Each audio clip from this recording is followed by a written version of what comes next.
So Ed has graciously offered me the opportunity to welcome you all to North Plainfield. I am Peg Schaefer, the chairman of the Somerset County Democratic Organization. I love coming to this town. As you guys know, it's one of the few towns that's well managed and well run by Democrats. And every time you guys do good things, you help those of us in the rest of the county make up the difference and pull up the slack. Today's a special occasion. It's a special occasion because the young man to my right is going to make a difference in Washington, D.C. He stands for everything that's missing in the Republican who's been serving this district. The Republican who's been serving this district doesn't care about jobs. He doesn't care about small businesses.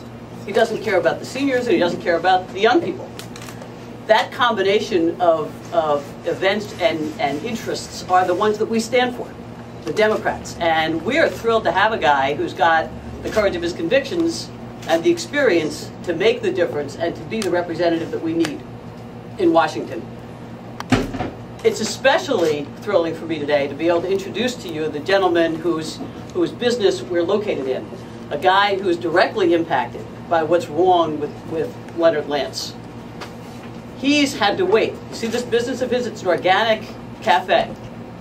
He cares about the health of our nation. He cares like Ed does about our seniors and our children, and he cares about stimulating the economy. And he's been trying to do that for a very long period of time. And thanks to people, or should I say no thanks to people like Leonard Lance, he's had to wait. He's had to be, although he's on the top of the list for people to be benefited by the jobs bill and the stimulus package, there were loopholes. I'm sorry, not loopholes. There were roadblocks placed in his way under the guise by the administration, by the Republican representatives down there, to impede what this gentleman needed. So, Paul Alirangues, people like you are important for this country. And so it's my pleasure to introduce you, who I understand you're going to introduce your favorite congressman to me.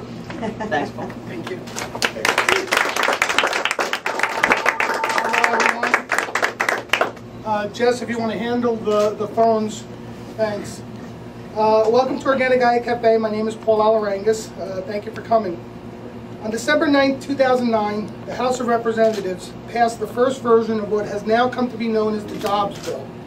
H.R. 4213, also known as the American Workers, State, and Business Relief Act of 2010, provided $31 billion in tax relief, which included more than $5 billion in individual tax relief and more than $17 billion in business tax relief. The bill extended small business lending and eliminated the guarantee fees from the Recovery Act of 2009 that were intended to help small business owners like myself have access to business loans to help expand our businesses and create new jobs. It also extended COBRA and unemployment benefits for the unemployed, expanded disaster relief, and helped to shore up troubled pensions.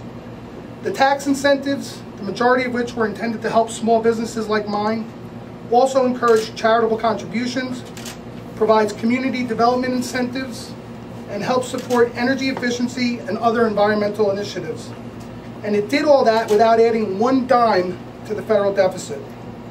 The bill passed the House with overwhelming Democratic support, but Leonard Lance, my congressman, voted against it. The bill passed the Senate on March 10th of this year. It was sent back to the House for reconciliation, where Leonard Lance, on May 28th, had two more opportunities to support this bill, and again he voted no, both times. Thankfully, it passed without Lance's help, but because of Republican obstruction, it only extended the provisions to early June. Democratic senators sought to extend the provisions through the end of 2010 and amended to provide more budgetary transparency, add protections for homeowners, and extend the credit for first-time home buyers. 70% of the bill was slated to be paid for by closing tax loopholes for companies that ship jobs overseas and other offsets. But still, the Republicans, with the exception of one senator, blocked the effort, even though Senate Democrats had repeatedly made concessions and cuts to try to win bipartisan support.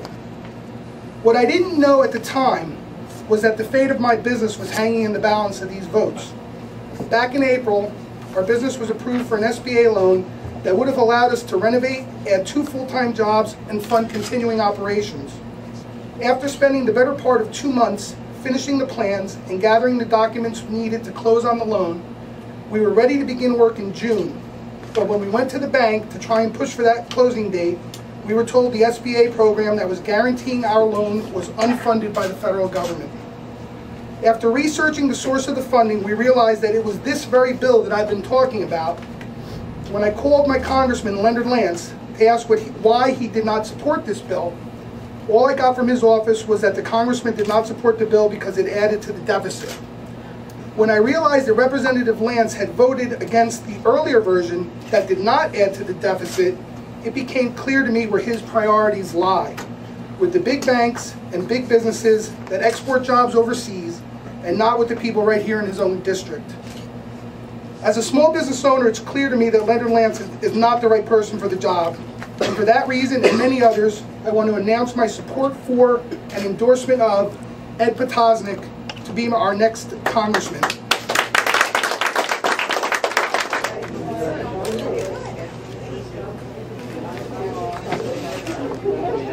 I don't know where to look. There's a little post, right? Just Bad.